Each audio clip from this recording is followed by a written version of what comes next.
وإن أوهن البيوت لبيت العنكبوت لو كانوا يعلمون. The weakest of homes is the home of the spider, if only they knew. And it's not just because of the web, but also for what happens inside it too. The most fragile of homes, home to the most ferocious of family feuds, a husband and wife relationship that is solely based on being used for consummation. See, as soon as they finish mating, the wife would then consume the body of her own husband. It's disgusting, and so can the children be too.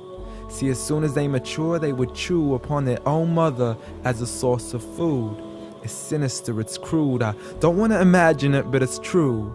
And such the examples that are used, not because God can be cruel, but for God to prove that the weakest of homes are those in which the inhabitants are abused.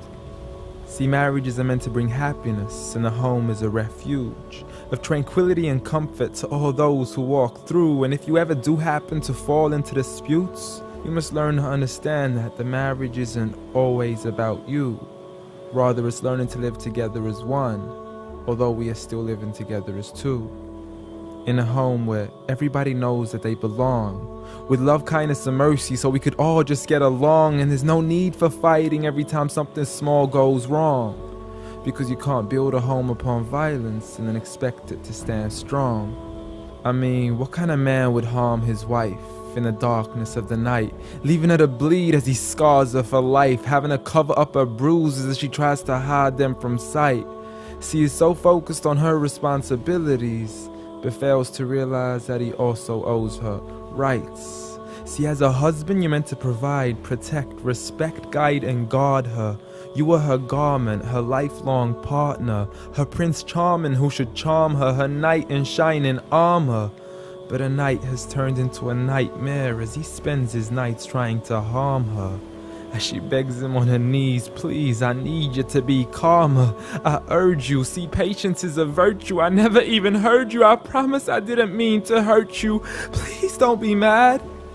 And please don't let the kids see, cause it's not right for a dad. It's sickening, it's sad that such scenes are happening in reality within the homes of so many broken families. It's a calamity that we forgot what the meaning of marriage is. Did you forget that the best of you in character is he who is best to his wife? The best of advice from the one who never harmed a servant, child, or wife in his whole entire life. Muhammad sallallahu alayhi wasallam. He was the best of examples in how to treat a woman right. See, if his wife had cooked something he had liked, he would eat it, and if he didn't, he would leave it without expressing an ounce of dislike. He would even refuse an invitation to food until his wife had also received an invite, and he would help around the house too, just to make her workload light. He was the pinnacle of being polite. And he taught us that the strongest of men is not he who knows how to fight, but rather he who restrains his anger right at the moment of strife. So have patience, brother. I mean, you wouldn't allow it for your own mother, daughter, or sister. You wouldn't bear to watch another man punch and kick her, so the next time you even think to cause her trauma and hit her, you need to understand that she too is another man's mother, daughter, or sister. So dear sister, no human being deserves to live a life of violence alone. So if he doesn't treat you with kindness, don't live in silence trying to fight this on your own. Rather seek help from God first, and don't be afraid to then pick up the phone and let your people know that you are no longer willing to live in the weakest of homes. Violence against women? Islam says no.